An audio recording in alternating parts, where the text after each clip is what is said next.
Blizzard Calvin sure left its mark. Strong winds made some of the cleanup difficult, especially along the shoreline. Yeah, as I know for some West Haven, they had to pull the plows off the road street for a little yesterday. bit. Yeah, so we're going to check in to see how it's going this morning. Taylor Knight live in Old Saybrook to show us what's happening there. Hey, Taylor.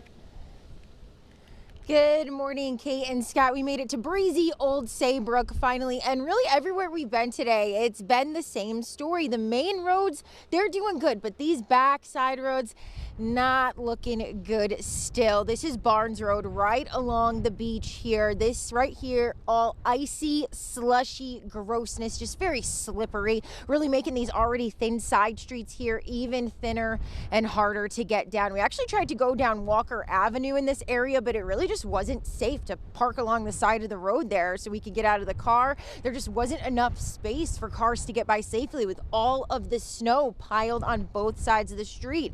Some of the smaller side streets off of Walker Avenue weren't even plowed yet. It really just looked like a couple of feet of snow blocking the entire street. Just so much snow here in Old Saybrook yesterday and really all across the shoreline. We spoke to one woman who spent 3 hours shoveling out her driveway in New Haven yesterday.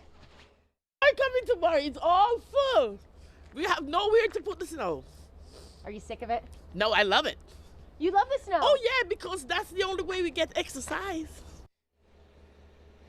Yeah, unfortunately, I do have to disagree with you there, Mavis, but there really is just so much snow. You can see it piling up here along the beach, just really nowhere to put it. And unfortunately, we got even more coming tomorrow. Your reporter live in Old Saybrook, Taylor Knight, Channel 3 Eyewitness News. You got to get that woman's number for us, Taylor. What a hoot. She can come do all our shoveling if she wants.